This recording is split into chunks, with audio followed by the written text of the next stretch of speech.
Well, today is April 10, 12 से 2020. हाँ April? आज 12 तारीख से Oh, April 12, 2020. And I'm going to deal with the basic plot outline of A Tale of Two Cities. My dear friends, I know that you have already been given chapter-wise summary of the text, and Saurabh is going to share with you the text, the PDF copy of the text. I have already provided you with the audio book version of A Tale of Two Cities as well. So, today's lesson is going to be basically a kind of a revision lesson. We are going to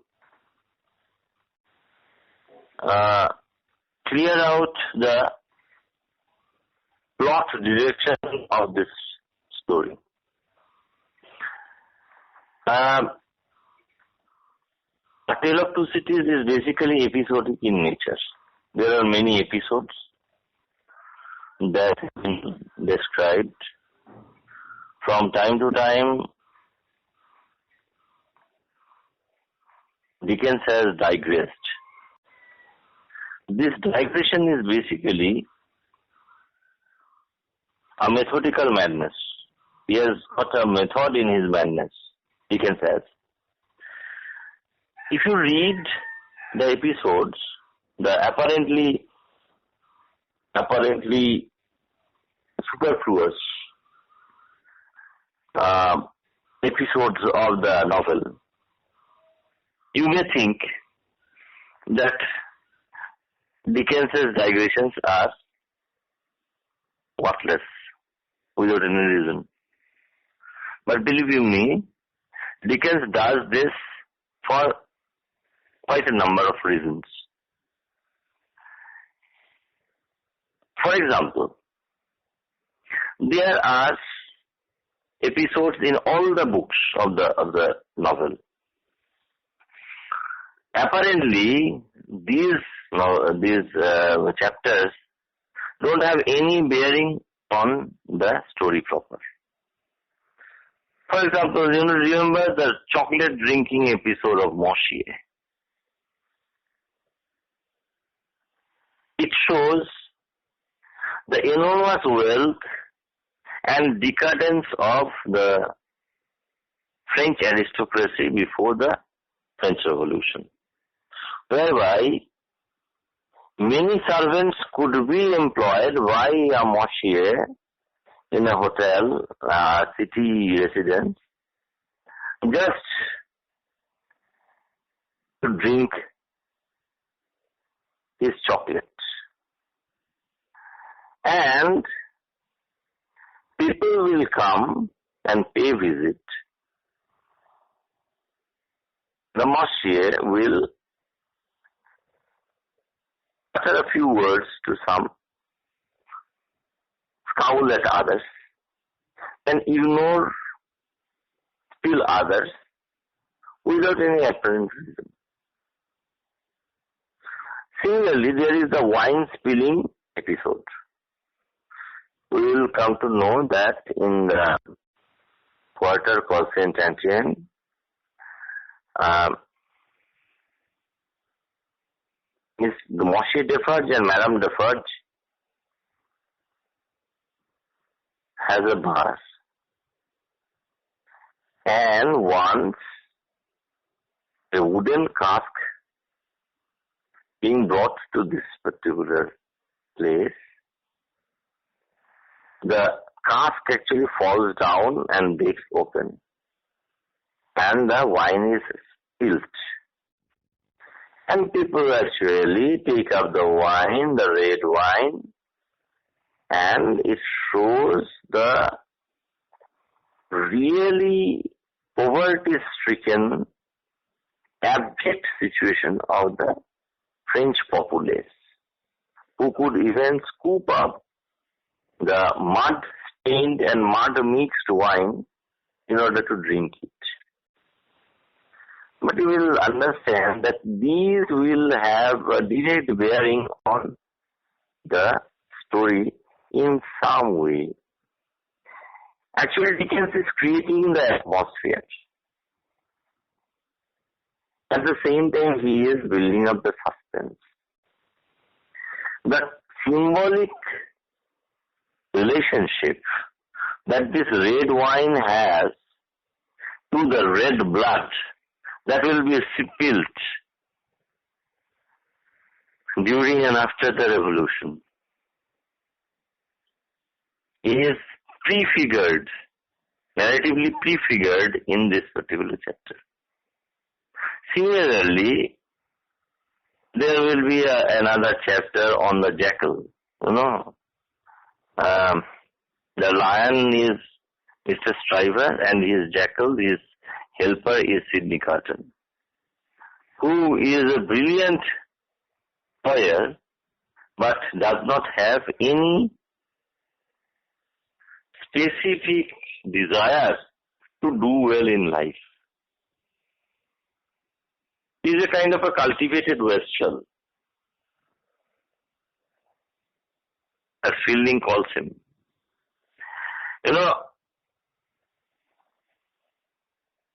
You will understand what kind of a human being Sidney Carton is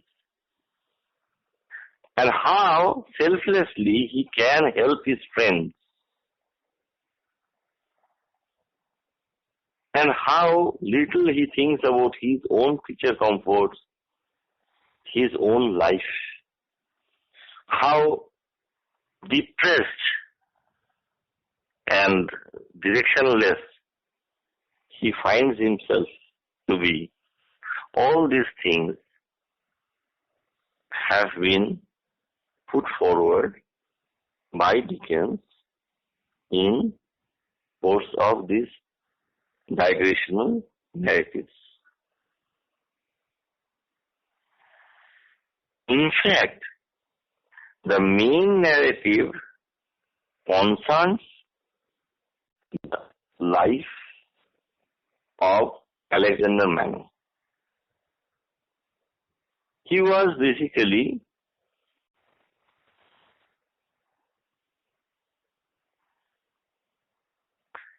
a physician from Beauvais, and he was once accosted by the Evermond brothers, two notoriously profligate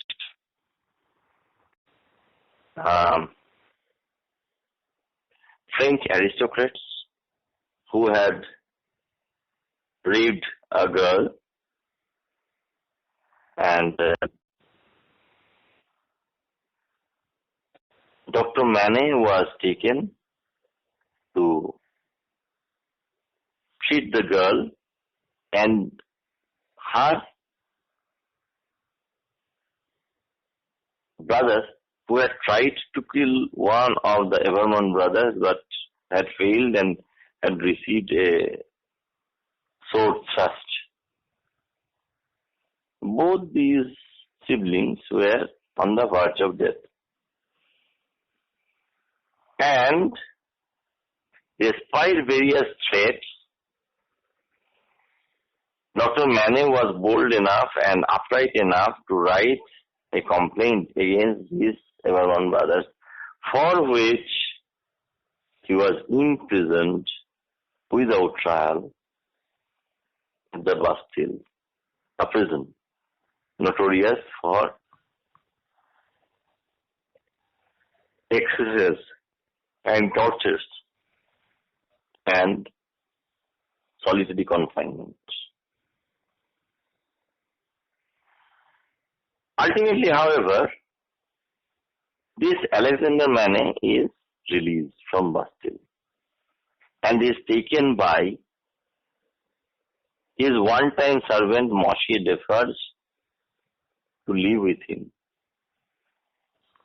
Sir? This man, yes? Monsieur Gabelle না আর Ernst ডেফার্জ মনে হলো। হ্যাঁ, মশিয়ে ডেফার্জ বললাম তো, ওকে monsieur Defarge বলা। Ernest Defarge is his name, he is called Moshe Defarge. Okay, sir. Okay, monsieur Defarge বলা হচ্ছে, আর্নেস্ট ডেফার্জ, মশিয়ে ডেফার্জ, ওকে সবাই মশিয়ে ডেফার্জ বলেই ডাকে। Oh, okay, sir. এই যে মশিয়ে গ্যাবেল হচ্ছে, he is Caretaker of the caretaker of the of chateau of Evermont Brothers, Estate. you know, Yes, sir. chateau. So, and then Moshe Gabel ultimately sends the message to Charles Darnay to come to France and all that. But I'm coming back to where I left off. You know. Okay, sir. Now, Ernest Defarge is called Moshe Defarge, okay, and Madame Defarge. Okay. Now, Dr. Manet had financial transactions and business with the Tellson's Bank, whose functionary, Mr. Jarvis Lorry, had once brought Dr. Manet's little child, the only girl, Lucy Manet, to England and placed her under the governess Miss Prism. Now, when Dr. Manet is released from prison and is staying with the Defarges, this message is sent to Tellson's Bank, and Jarvis Lorry brings Lucy Manet to claim Dr. Manet and bring him to England. Dr. Manet has become almost demented, almost insane, lost much of his memory and all that. But he is restored to life, recalled to life with the care and kindness and concern of his only daughter, Lucy Manet. Ultimately, they take up their residence at Soho, one of the suburbs of London of the time.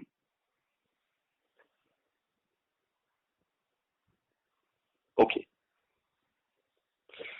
Now, time passes. We rediscover the father-daughter duo in the Old Bailey. They are giving evidence against a French immigrant, Charles Darnay, who has been accused of being a spy. However, Charles Darnay is saved thanks to the timely intervention from Sidney Carton, a barrister who points out the extraordinary physical resemblance between Charles Darnay and himself, that is Sidney Carton. As a result, the identification of Charles Darnay proves to be difficult, and he is released. Charles Darnay and Sidney Carton become frequent guests at the Soho mansion of Dr. Manet. Both the young men fall in love with Lucy. Lucy chooses Charles Darnay, but is very officious and kind towards the Western, the cynical, ne'er-do-well kind of the human being that is Sidney Carton. And Sidney Carton is so touched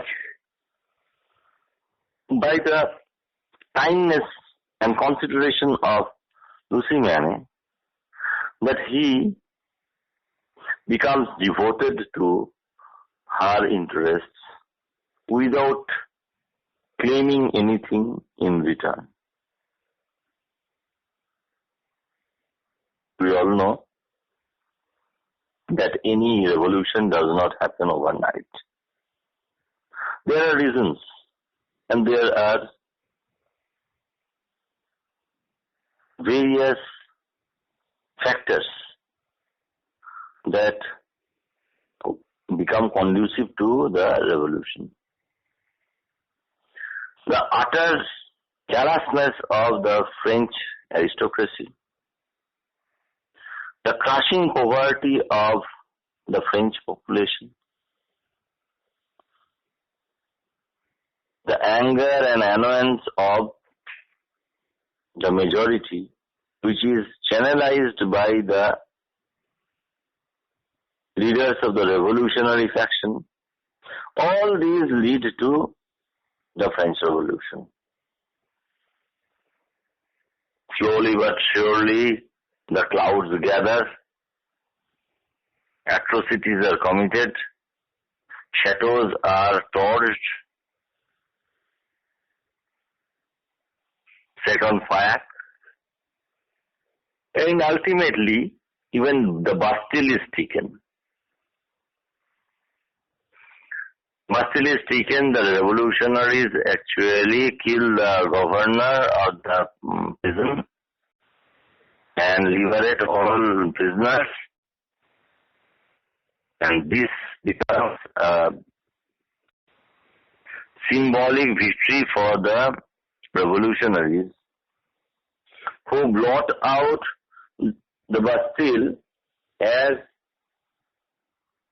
the despicable symbol of French autocracy, of the monarchy as well as the aristocracy. But soon, this revolution turns into an irrational bloodbath.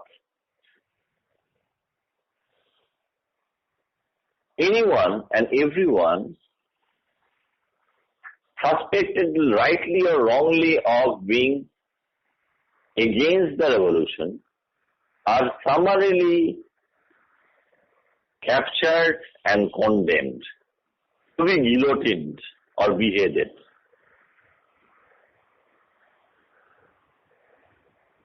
Charles Darnay, in the meantime, has won the heart of Lucy Manet. But before their marriage, Charles Darnay closes himself with Dr. Manet and stays there for a long time, after which the doctor is laid prostrate for a time being. We don't know at that time the reason for this psychological collapse of Dr. Manet. Ultimately, however, Dr. Manet controls himself. Charles Darnay and Lucy Manet are married, and ultimately they leave for their honeymoon. Dr. Manet becomes very secretive about the reason or the information that had so upset him. Time passes. Mr. Lorry has now become one of the family friends of the doctor.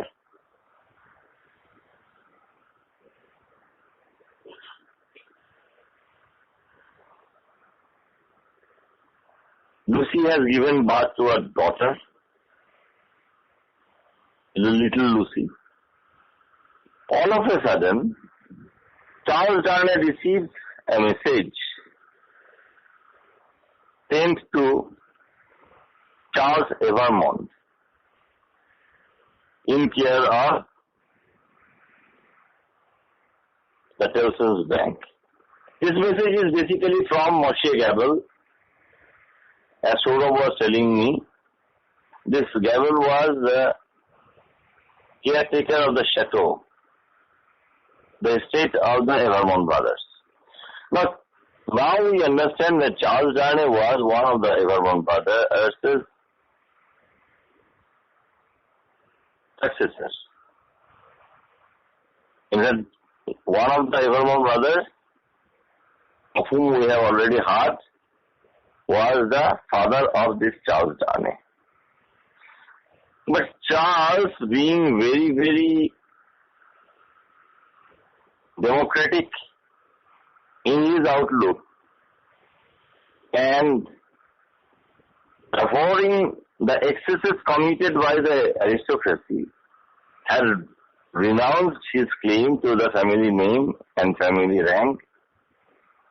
He has taken up the surname of his mother's family and calls himself Darnay. He is now earning a living, giving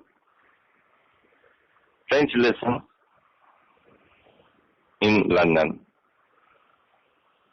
But when he receives the message from Gabel, who wants him to go to France and save the functionary Gabel, but Charles Darnay cannot remain impervious to his own responsibilities towards Gabel.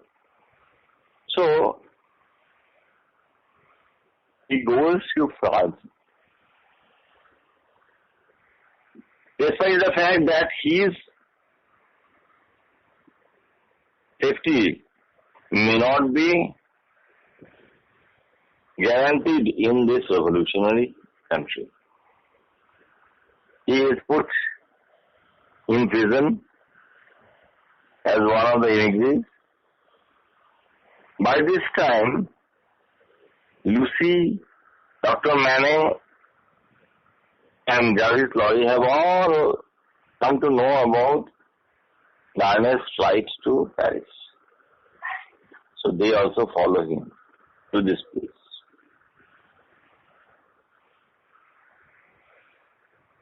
Now, we come to know about two very important characters of the novel, Ernest Defarge and his wife, Madame Defarge. Now, Madame Defarge was the sister of the girl who was ravished by the Evermont brothers. So, obviously, Madame Defarge bears a terrible grudge against the Evermonts. So Charles Darnay is dragged willy-nilly into the maelstrom of this chaos, confusion, and carnage.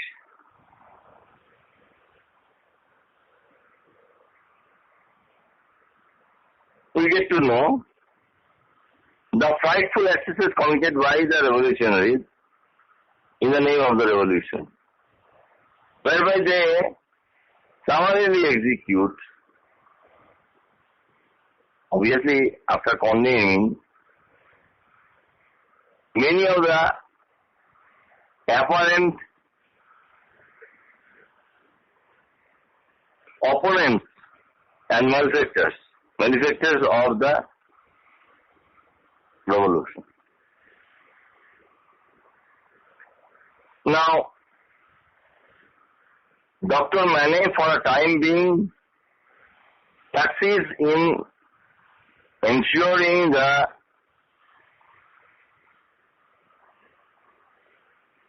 liberation of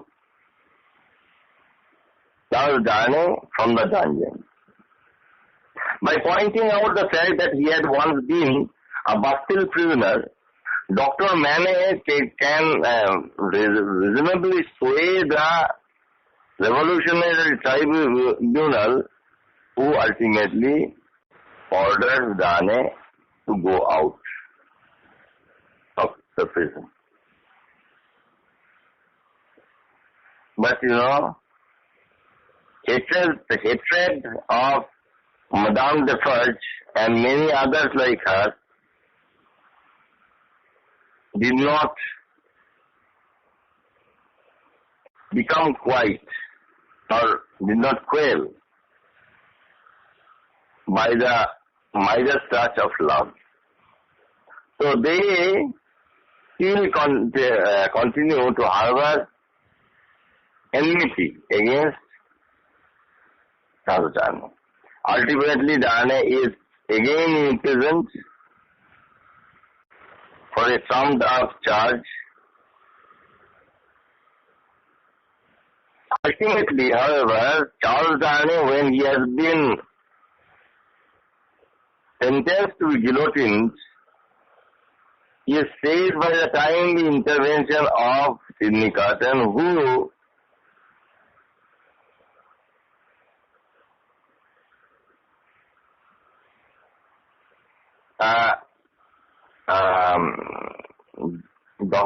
Dr. Manning is not going to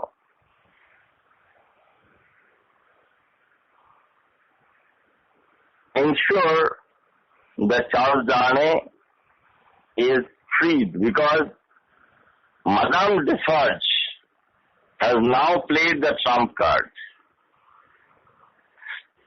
Ernest Defarge, during the sack of the Bastille, had come across some hidden papers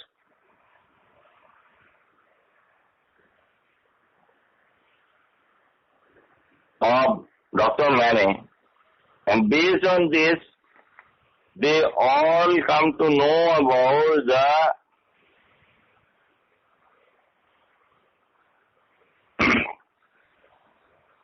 the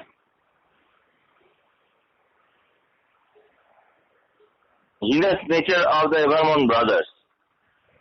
And as a result, Madame Defarge again denounces Charles Darnay. Ultimately, however, Sidney Carton comes to the fray and drugs Charles Darnay unconscious, takes his own place, and leaves Charles Darnay in the guise of Sidney Carton back to the charge.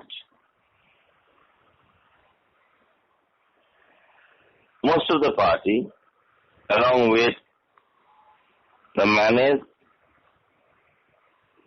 Laurie, all of them have already been instructed to leave Paris without any hesitation or procrastination. And when they have already left, Madame Defarge comes to Miss Pross, who is going to leave Paris in company of Jerry Cruncher. Now, what happens is, Madame Defarge comes to seek both Lucy Manning and her daughter.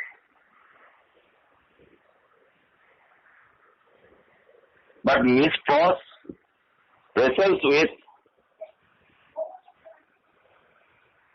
the hateful Madame Defarge, and they become embodiments of love and hatred respectively. Ultimately, they escape. But Sidney Carton can now raise his head towards the moon. Now he was ready to take responsibility. So ultimately what happens is, Sidney Carton goes to the guillotine in place of Charles Darnay. Charles Darnay, his wife and child, Dr. Alexander Manning and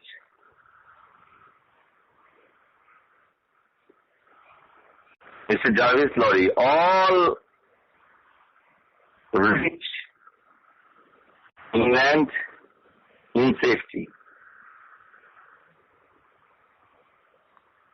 So, in a way, A Tale of Two Cities becomes a story of man's sometimes unavailing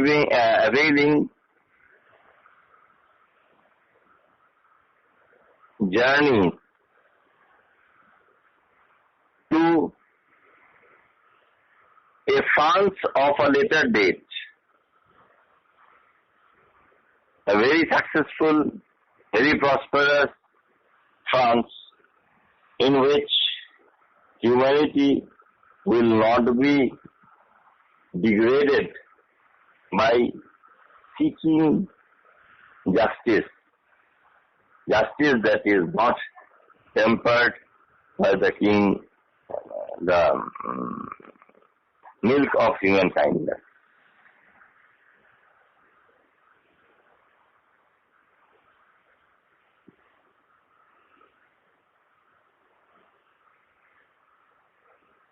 So, Yes, sir.